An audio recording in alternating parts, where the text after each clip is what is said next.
पिछड़ी जाति की जो सीट आरक्षित थी, उसको अब अनारक्षित करके चुनाव कराना होगा, तो इसी वजह से चुनाव को रोक दिया गया है। फिर से कुछ दिन के उपरांत एक नया इलेक्शन शेड्यूल आएगा जिसमें सारी चुनाव कराई जाएगी। चुनाव कब तक हो सकता है? संभावित है 10-15 दिन, अगर निर्वाचन आयोग चाहे तो 10-15 दिन में निकाल देना चाहिए मेरे लोगों का मन में सवाल है कि फिर से नामांकन होगा, लोग ऐसा कुछ होगा कि फिर नहीं, इसी पर जहाँ आगे तक चुनाव जहाँ होगा? तक राज्य में नगर निगम का चुनाव होना था और नामांकन हो गया था, चुनाव चिन्ह भी आ गए थे। अचानक हाई कोर्ट के तरफ से एक नोटिस आया और चुनाव को रद्द कर दिया गया। इसी मुद्दे पर हमारे साथ बातचीत करने के लिए पिटिशनर वकील रवि रंजन जी हैं कि आखिरकार क्यों हुआ ये सब चीज़ और आगे चुनाव कब होगा, इन तमाम सवालों पर बातचीत करेंगे। सर, सबसे पहले आपका बहुत बहुत स्वागत है। धन्यवाद जी। बात दरअसल ये है कि चुनाव को रद्द नहीं किया गया, चुनाव को बस अभी इस पर रोक लगाया गया। चुनाव तो जल्दी होगा और एक लिमिट पर्पस के लिए बस चुनाव पे अभी रोक लगाया गया। उसका पर्पस बस इतना था कि माननीय सर्वोच्च न्यायालय के द्वारा सन 2010 में ये कानून बन का प्रस्ताव दिया गया था कि जो राजनीतिक रूप से पिछड़े लोग जाति हैं, उन्हीं को पिछड़ा जाति के अंतर्गत लाभ देना चाहिए। इस जजमेंट का फिर 2021 में पुनरावृत्ति हुआ माननीय सर्वोच्च न्यायालय के द्वारा। किशन राव गावली का जजमेंट था महाराष्ट्र के गवर्नमेंट के केस में। तो उसके उपरांत राज्य निर्वाचन आयोग ने बिहार सरकार से काफ़ी कम्युनिकेशन किया, जिसमें कहा गया कि माननीय सर्वोच्च न्यायालय का आप आदेश का अनुपालन कीजिए, जिसमें आपको कमीशन गठन करना है और पिछड़ी जातियों में वो जातियाँ जो राजनीतिक रूप से पिछड़ी हैं, उनका आप आकलन कीजिए, उनके संबंध में डेटा कलेक्ट कीजिए और फिर उनको आरक्षण का लाभ दीजिए। बस छोटा-सा बात था। लेकिन राज्य सरकार जो है अपनी हट हट पे अड़ी रही और अपने बोली कि हमको इसको ये सब कुछ नहीं करना है और इसके चलते फिर जब अल्टीमेटली माननीय उच्च न्यायालय के समक्ष आया, तो उच्च न्यायालय ने कानून का अध्ययन करने के उपरांत ये पाया कि चूँकि माननीय सर्वोच्च न्यायालय के द्वारा जो आदेश दिया गया है पूर्व में, उसका अनुपालन नहीं किया जा रहा है, तो उन्होंने कहा कि जो भी पिछड़ी जाति का आपने आरक्षण दिया है, वो सर्वोच्च न्यायालय के आदेश के अनुकूल नहीं है, इसलिए सारी की सारी पिछड़ी जातियाँ वाली जो सीट होती है, उसको आप अनारक्षित करें और तब उस पे चुनाव कराएँ। तो इसी के बाबत चूँकि सारी पिछड़ी जाति की जो सीट आरक्षित थी, उसको अब अनारक्षित करके चुनाव कराना होगा, तो इसी वजह से चुनाव को रोक दिया गया है। फिर से कुछ दिन के उपरांत एक नया इलेक्शन शेड्यूल आएगा जिसमें सारी चुनाव कराई जाएगी। मतलब चुनाव कब तक हो सकता है? संभावित है 10-15 दिन, अगर निर्वाचन आयोग चाहे तो 10-15 दिन में निकाल देना चाहिए मेरे हिसाब। अगर सरकार बीच में फालतू का इंटरफेयर ना करे, तो राज्य निर्वाचन आयोग चाहे तो 10-15 दिन में फिर से सभी सीटों को आकलन करके, क्योंकि इसमें बहुत कम ही सीट्स जो थी पिछड़ी वर्ग के लिए रिजर्व थी, तो उनको बस गैर अनारक्षित के कैटेगरी में डाल दिया गया। तो उसको बस फिर से वो आकलन फिर से सारा का सारा रूटीन तैयार किया जाएगा, सारा शेड्यूल तैयार होगा और उसके बाद फिर से आपको विभिन्न फेज में इलेक्शन कंडक्ट कराया जाएगा।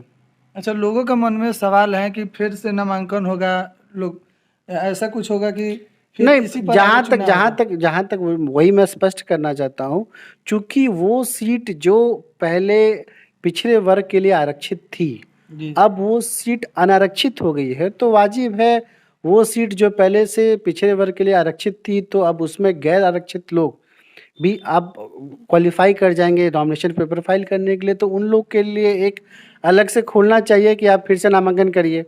तो उन लोग के लिए खोला जाएगा। बाकी जो दूसरी सीटें हैं जो रिजर्व नहीं थी या फिर जो अनुसूचित जाति और जनजाति के लिए रिजर्व थी, तो उनको खोलने का कोई औचित्य बनता नहीं है, क्योंकि उसमें कोई दूसरे वर्ग के लोग नामांकन कर ही नहीं सकते हैं।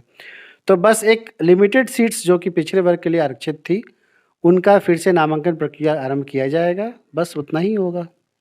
अच्छा, जब इस प्रकार का जो अभी आगे जाकर जो हुआ है, ये पहले ही सरकार चाहती तो कर सकती थी। जी, सरकार अगर चाहती है, ये मामला चूँकि 2021 में ही माननीय सर्वोच्च न्यायालय का आदेश आया था, उसके उपरांत ही राज्य निर्वाचन आयोग के दौरान काफ़ी चिट्ठी, काफ़ी क्या कहते हैं, दिशा निर्देश मांगा गया था बिहार सरकार से, पर बिहार सरकार उस पर बैठी रही और बिहार सरकार चाहती अगर इस पे तो एक माननीय सर्वोच्च न्यायालय के आदेश के आलोक में कमीशन का गठन करके और राजनीतिक पिछड़ापन का एक डेटा बना के और चिन्हित करती कि किन किन जातियों को आपको आरक्षण देना है। एक बहुत छोटा सा काम, ज़्यादा काम नहीं लगता। इनफैक्ट आप महाराष्ट्र में, मध्य प्रदेश में भी ऐसा ही काम हुआ था, तो उसमें भी केस हाई कोर्ट में गई और सुप्रीम कोर्ट में लोग गए थे। तो उसके उपरांत वहाँ की सरकारें ने समय मांगा और कमीशन का गठन किया, कमीशन का रिपोर्ट दिया और उसके उपरांत इलेक्शन करा रहे हैं। तो ये कोई बड़ी बात नहीं है, लेकिन चूंकि ना जाने कि बिहार सरकार अपनी हठधर्मिता पे मेंटेन रही है, उसकी वजह से काफ़ी लोगों को नुकसान हो रहा है। इलेक्शन जो है आपको, हालांकि चूंकि 2020 से काफ़ी नए नगर निकायों का गठन हुआ था, तो उस वजह से वैसे भी काफ़ी डिले हो गया था।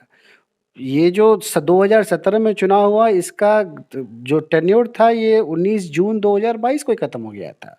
तो आपको उसके पहले ही चुनाव करवा देना चाहिए था, लेकिन चूंकि काफ़ी लगभग 150 से ऊपर नगर निकाय पूरे बिहार राज्य में गठन किया गया है, तो इसके मतलब काफ़ी डिले पहले ही हो चुका है। लेकिन उसके उपरांत भी आप क्या कहते हैं, उस बिहार सरकार चाहती, इनके पास पर्याप्त समय था, लेकिन इन लोगों ने जानबूझकर ना कमीशन का गठन किया और ना ही इनका हवाला देते रहा। इनफैक्ट माननीय उच्च न्यायालय के समक्ष भी इन लोगों ने बस वही हठधर्मिता अपनाए रखा कि नहीं, हमने कमीशन बहुत पहले कर लिया है, सन 2006 से ही हम लोग ईबीसी कास्ट जो है, जो ओबीसी कास्ट अलग होती है, मतलब बैकवर्ड कास्ट में 2 कास्ट होती है बिहार सरकार में, एक होती है ओबीसी और एक ईबीसी होती है।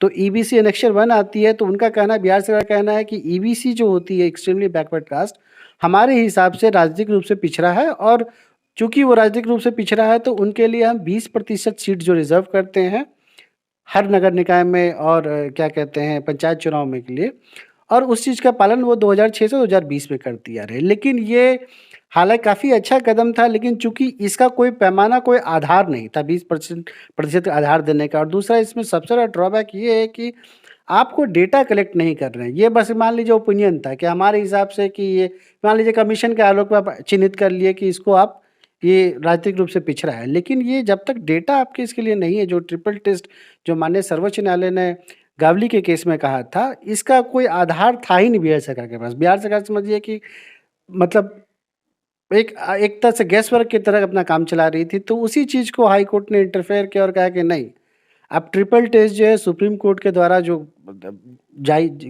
उसको दिशा निर्देश दिया गया है उसके संबंध में, उसका आप पालन पूर्ण रूपेण नहीं कर रहे हैं। अब चूंकि पूर्ण रूपेण नहीं कर रहे हैं और इलेक्शन अब जल्द से जल्द आपको कराना है, तो पिछड़ा वर्ग जो कि आप सीट आरक्षित किए हैं वो इलीगल है। तो चूंकि वो इलीगल है तो उसको आप हटा दीजिए, उसको अनारक्षित करते हुए उस पर चुनाव कराइए। ये बस इतना ही है। लेकिन इसी के संबंध में काफ़ी भ्रामक स्थिति उत्पन्न हो गई है, लोगों को समझ में नहीं आ रहा, या फिर लोग दिग्भ्रमित हो रहे हैं। लोगों को लग रहा है कि हाई कोर्ट ने आरक्षण खत्म कर दिया। आरक्षण कहीं से खत्म नहीं हुआ है। इनफैक्ट कोर्ट ही कह रही है कि आप आरक्षण लागू कीजिए, लेकिन कोर्ट कह रही है कि आरक्षण देने का एक तरीका है, उस तरीके से लागू कीजिए, जो कि बिहार सरकार बोल रही है कि वो हम पालन नहीं करेगी। तो आप पेटिशनर रवि रंजन जी को सुन रहे थे। लगातार आगे खबर में बने रहने के लिए बिहार 100 पर बने रहें। धन्यवाद।